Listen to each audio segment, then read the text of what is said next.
भवन अमंगलहारी द्रवं सुदशरथ जिन बिहारी। एहि विधि भूप कष्ट यति थोरे होई हहि सकल विप्र बस तोरे। करि हहि विप्र होम मख सेवा एहि प्रसंग सहज ही बस देवा। और एक तो ही कहूँ लखाऊं मैं बेश न आपो बखाऊं।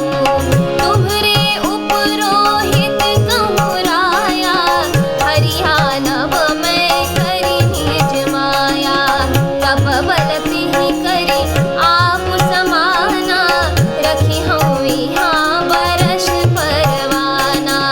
मैं धरिता सुपेशु सुनु राजा सब विधि तोर सवारब काजा।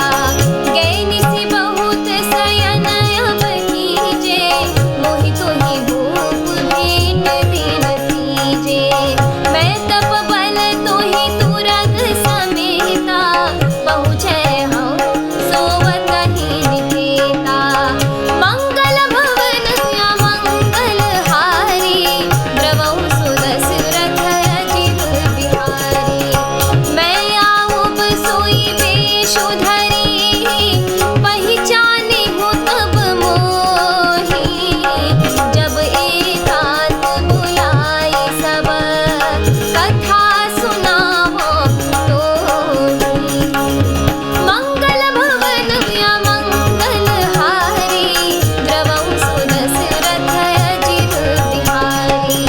शयन कीन्ह नृप आय सुमानी आसन जाई बैठ छल ज्ञानी। श्रमित भूप नेता अति आई सोखिनी सोभ सोच अधिकाई। काल के तु निशिचर तह आवा जेहि सो कर हुई नृपहि भुलावा। परम मित्र तापस नृप केरा जानहि सोवती कपट भनेरा। तेहि के सत सुत अरुदस भाई खलति अजय देव दुखदाई। प्रथम ही भूप समर सब मारे विप्र संत सुर देखी दुखारे।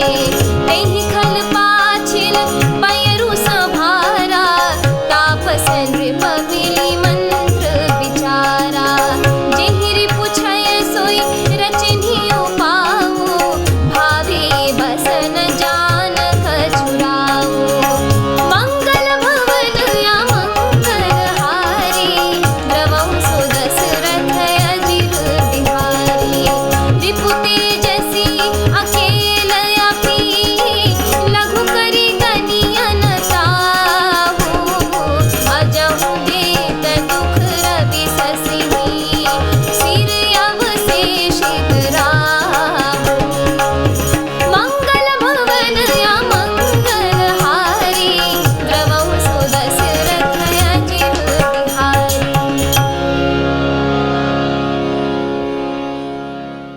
अर्थात हे राजन, इस प्रकार बहुत ही थोड़े परिश्रम से सब ब्राह्मण तुम्हारे वश में हो जाएंगे।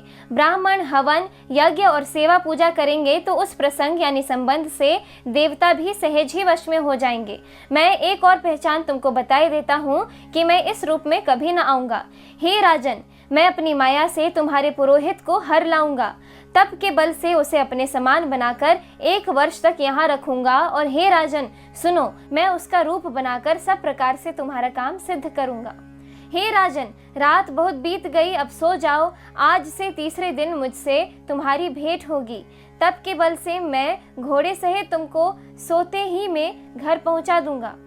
मैं वही पुरोहित का वेश धर कर आऊंगा। जब एकांत में तुमको बुलाकर सब कथा सुनाऊंगा तब तुम मुझे पहचान लेना।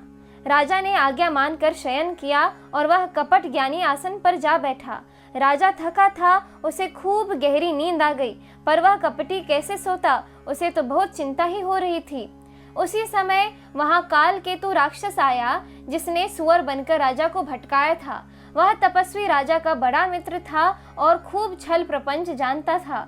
उसके 100 पुत्र और 10 भाई थे जो बड़े ही दुष्ट, किसी से न जीतने वाले और देवताओं को दुख देने वाले थे। ब्राह्मणों, संतों और देवताओं को दुखी देखकर राजा ने उन सबको पहले ही युद्ध में मार डाला था। उस दुष्ट ने पिछला वैर याद करके तपस्वी राजा से मिलकर सलाह विचारी यानी षड्यंत्र किया और जिस प्रकार शत्रु का नाश हो वही उपाय रचा। भावी वश राजा प्रताप भानु कुछ भी न समझ सका। तेजस्वी शत्रु अकेला भी हो तो भी उसे छोटा नहीं समझना चाहिए, जिसका सिर मात्र बचा था। वह राहु आज तक सूर्य चंद्रमा को दुख देता है। इस एपिसोड में इतना ही। आगे की कथा सुनने के लिए कृपया मेरे YouTube चैनल को जरूर सब्सक्राइब कर दें। धन्यवाद।